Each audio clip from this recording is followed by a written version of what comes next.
Shalom, brothers and sisters. Grace, mercy, and peace be unto you from YAHUAH the Father and Yahusha, the Masha Yah, his voice. Hear, O Yahshua, YAHUAH, our mighty one.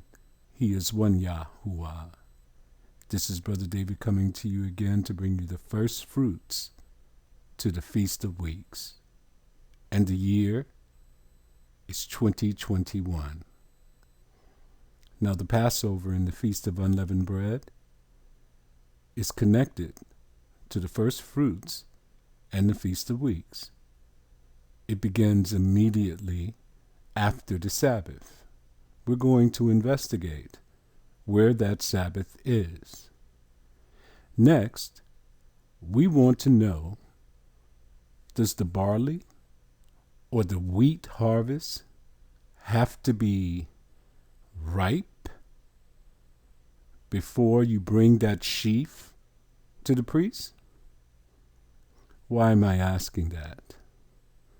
The Jews said in 2019 they had to add a 13th month to the calendar because the barley harvest is not ripe. We're going to investigate that also. Let's begin. How to grow and harvest wheat on a small scale. Winter wheat is planted in the fall for a summer harvest.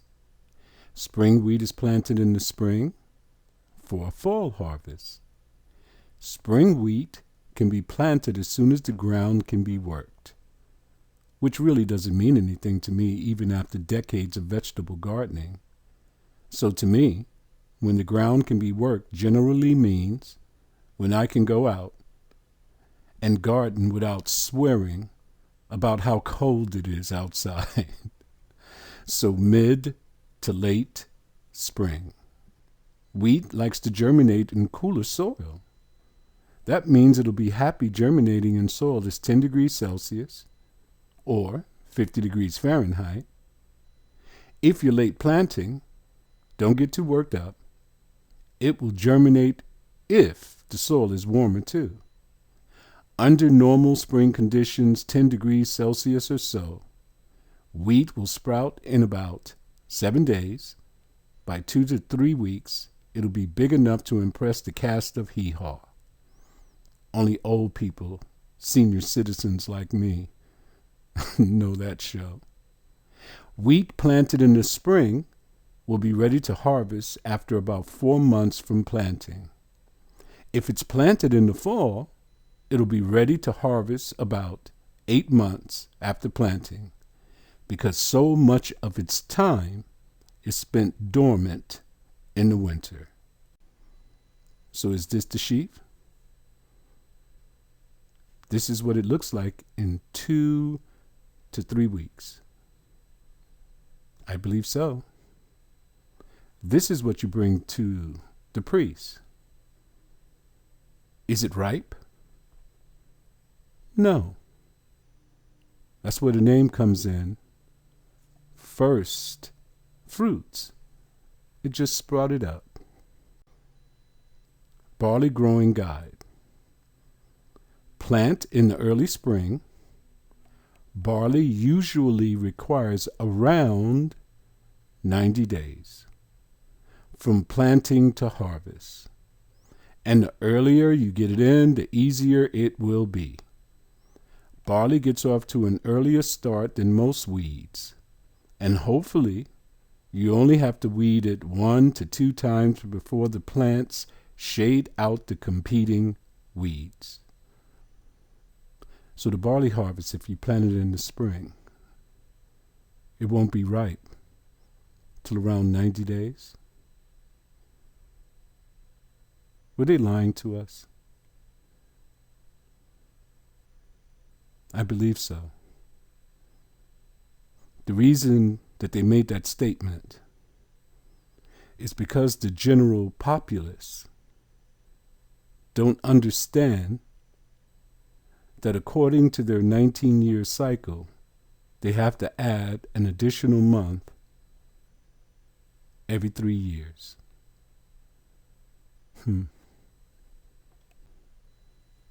Leviticus chapter 23, verse 9 to 11. And YAHUAH spake unto Moses, saying, verse 10, Speak unto the children of Yasharel, and say unto them, when ye be come into the land. That's the key. We can't bring anything to the priest until you're in the land, which I give unto you, and shall reap the harvest thereof. Then ye shall bring a sheaf of the first fruits of your harvest unto the priest. First fruits. Now we know what it looks like. Doesn't have to be ripe, does it? Well, it's impossible. If you plant it in the spring, no. If you plant it in the fall, no. It'll just germinate in the soil in the fall until the spring comes, and then it'll sprout up. Verse 11, and he shall wave the sheaf before YAHUAH to be accepted for you on the morrow. After the Sabbath, the priest shall wave it. Now that's what we're going to look for. When is the day after the Sabbath? Here's the Blue Letter Bible, and the word is reap. I want you to come down to outline of biblical usage. Look at 1, to be short. Be impatient, be vexed, to be grieved. So we're looking for something that's short. The first fruits. Then come down to the second definition, to reap. Harvest. Come down to Strong's definitions on the bottom. See, the word is katsar. I want you to look, there's a little X there after grass or grain. You see it there? At all, cut down. So if you're going to reap, it just means to cut down. What are you going to cut down?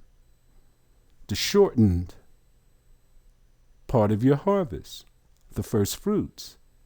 When it first sprouts up, you cut it down, you bring it to the priest, he waves it before YAHUAH so that the Father can pour out his precious rain, that your harvest will be complete. Verse 12, and ye shall offer that day when ye wave the sheaf and he lamb without blemish of the first year for a burnt offering unto YAHUAH. Verse 13, and the meat offering thereof shall be 2/10 deals of fine flour mingled with oil, an offering made by fire unto YAHUAH for a sweet savor. And the drink offering thereof shall be of wine, the 4th part of a hin. Can you do this? No, you can't. The priest carries this out. We're still in the lands of our captivity. So what do we do, Brother David? Absolutely nothing. Yahusha, the Mashayah, got all of this handled in heavenly realms. Verse 14, here's our part. And ye shall eat neither bread. For us it's bread, because we don't have a harvest, nor parched corn, nor green ears, until the selfsame day that ye have brought an offering unto your mighty one. It shall be a statute forever, throughout your generations, in all your dwellings. Okay, so we're not in the land, but we're having the Feast of Unleavened Bread. So we can't eat anything leavened until this day. Verse 15, and ye shall count unto you from the morrow, after the Sabbath. We have to identify that. From the day that ye brought the sheaf of the wave offering, 7 Sabbaths shall be complete. Verse 16, even unto the morrow, after the 7th Sabbath, 7 Sabbaths, 49 days. But you are going to number after the morrow of the 7th Sabbath, 1 week, shall ye number 50 days, altogether in total, and ye shall offer a new meat offering unto YAHUAH. Who are you doing this to? To your pastor, your bishop, some prophet? No. This is unto YAHUAH. So how do you do it? According to his commandments. The moon is the sign of his feast days. So how did we find the first month? We spotted the renewed moon, and New Moon's Day came out on day 13 in yellow. See it up top? And next to it, you have day 1 on Yah's calendar. What did we do in the kingdom at New Moon's Day? You went to the temple gates. You prayed before YAHUAH. You came home. You prepared a feast. You ate, you drank, you were merry, you went to sleep. No servile work was done on that day. Then, day 14, see it there in yellow? Come down to the bottom, see 1, began your 6 working days to your first Sabbath of the month. Let's count. 1, 2, 3, 4, 5, 6. And then you see 7 there. That is your regular weekly Sabbath on the 7th day. Have you noticed that our Sabbaths all came out on Saturday this month? It only happens 2 times a year that we've observed. Everyone else's who fixed their Sabbaths on the Gregorian calendar, they came out on Sunday. Told you he's making a mockery out of everyone this year. But I want to show you some models here that cannot be defeated. If you start from New Moon's Day to do your count, you're going to have New Moon's Day, no servile work can be done, prepare a feast, count your 6 working days. You're going to come to your regular weekly Sabbath. If you count from 1 to your regular weekly Sabbaths, how many days do you have? 8 days. Now we're going to look for the Passover. From day 1, you count 14 days. You're going to come down to day 26, identified in yellow. Okay? Next to it, you see day 14. That's on the sky calendar. In the evening was the celebration for the Passover. No servile work can be done, but you can bake, you can boil, you can kindle a fire. You were to prepare a feast. We read in Deuteronomy chapter 16 that they were out there all night, straight through to the morning. They had to burn the residue on the fire. Then afterwards, they were instructed to return to their tents, and they went to sleep. So day 1 is finished. Day 15 there, see it on the calendar? That day is finished. Then you come to day 28 in yellow. Identify it. Look on the bottom. Those are your 6 working days. We're going to count 6 working days. 1, 2, 3, 4, 5, 6. What do you come to? The 7th day of the Feast of Unleavened Bread. No servile work can be done, but you can bake, you can boil, you can kindle a fire. You were to prepare a feast because you had to store some up for the next day, which is day 22. Look, the 7th day of Feast of Unleavened Bread is day 21. Just like it says in the Bible, on the 1 and 20th day should be your last day of the Feast of Unleavened Bread. You can only achieve this if you're on the sky calendar. If you're on Pope Gregory's calendar, look what day that would be. Day number 5. You see it in blue? Okay, so in the evening of the 21st, you go into your weekly Sabbath, and the book says, no work can be done. So you already stored up your food from the 7th day of the Feast of Unleavened Bread. So we have identified the Sabbath that he was speaking about. Day number 22. Hold it 1 second. Let's do our count again. The first day of the feast, day 15. 6 working days. Then the Sabbath day. 8 days. All right. So he says on the day after the Sabbath, you bring the sheaf to the priest. Let's identify that day. It's day number 23. On the Pope's calendar, it's day number 7. That is the day that you bring the sheep to the priest. You cannot eat anything leavened until March 7th. You got me? Now you do your count to the Feast of Weeks. Here's the question. How do you do your count?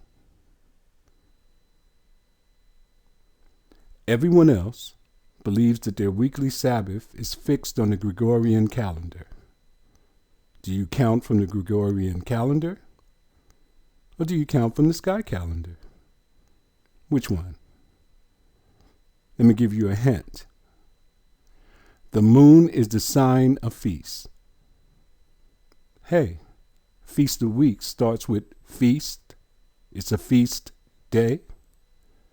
So the only way that you can find it is to look up in the sky. So, Brother David, how do you do this count? All right. We start from day 23 and look on the bottom. See your working days, 1, 2, 3, 4, 5, 6. Then we come to our regular weekly Sabbath on the 7th. It'll be day 29 on the sky calendar, the last Sabbath of this month. Then you spot the renewed moon. Every single month there is 4 Sabbaths. So now we got 5 Sabbaths. Then we spot the renewed moon again. And there's 2 more Sabbaths in that month. And then you add an additional day, and you have found the Feast of Weeks. Now there is no other way to count to Yah's day except this way. Did you notice something? Look on top. Even unto tomorrow, after the 7th Sabbath, so he points out the last week, you're going to add another day. 7 plus 1 equals 8. Now you return right back to your starting point, the day after the Sabbath. You can only achieve this in the sky. We have one more feast to finish out the year. It's in the 7th month. How do you find the 7th month? You have to look up in the sky. You have to spot the renewed moon 7 times. Then you come to the 15th day of the month, which is the Feast of Tabernacles, in the end of the year. We're going to use this same calendar for the model because it works out the same way. Go back to day 15. No servile work can be done on that day, but you can bake, you can boil, you can kindle a fire. You are to prepare a feast. Then after that day is done, you count your 6 working days. See the next line? 1, 2, 3, 4, 5, 6. And then in the evening, you go right back into your regular weekly Sabbath. But this time, on day 22, the Father removes all restrictions and he says, no servile work can be done. You can bake, you can boil, you can kindle a fire, prepare a feast, and celebrate before YAHUAH. Hold it 1 second. Did you see the model again? Count from 15 to 22. 8 days. Go to Leviticus chapter 23.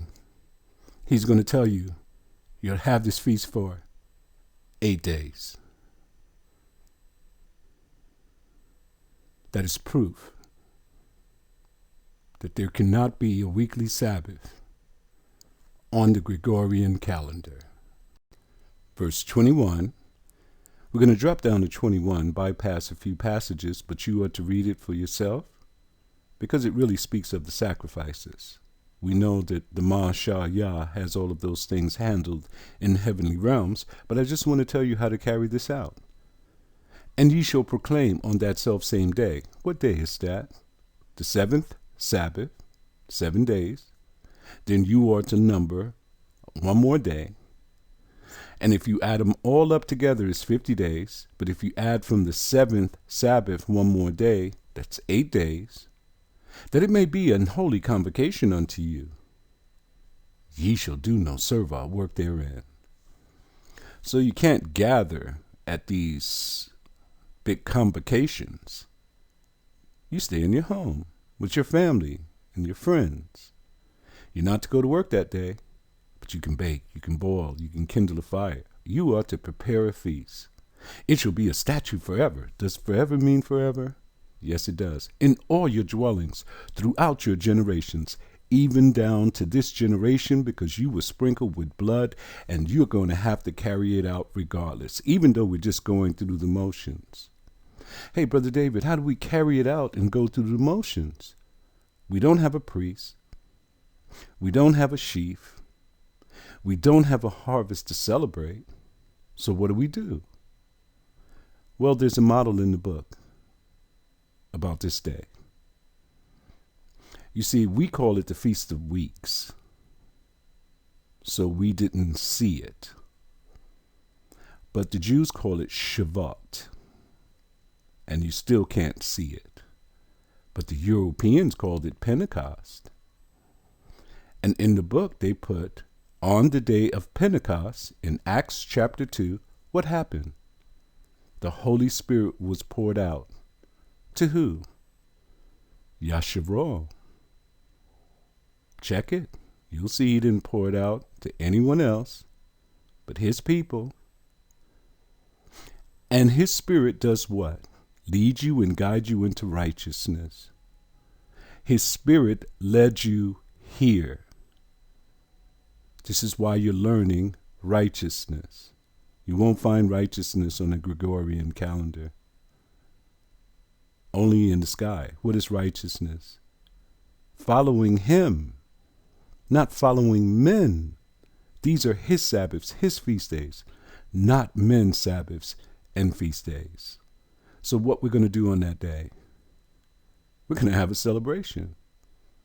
We're going to thank him for pouring out his Spirit upon us so that we may keep his commandments. Now we're going to start. We have 1 week left in this month after we finish with the Feast of Unleavened Bread.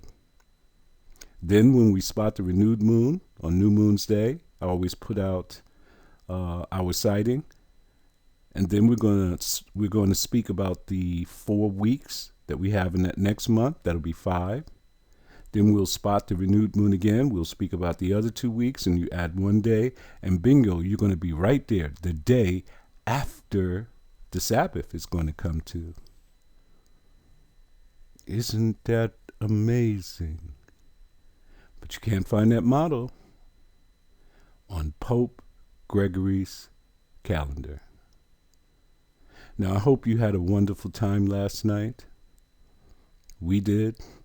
We ate, drank, we were merry, we were talking about the Most High and the great things that he has done for us. We were speaking about Muhammad bin Salman, how the man of sin has been revealed to the whole world. He's a murderer and a liar. And now everyone can see. You are truly in the last days. Any time now, he will be here to get his people. If he tarries too long, there will not be any of us left. Enjoy your feast day, brothers and sisters. And if you came late, repent. Because you think the Father doesn't know that you've been deceived all these years? Repent. Speak to him and join in with us and keep his Sabbaths and his feast days that are in the sky. Shalom.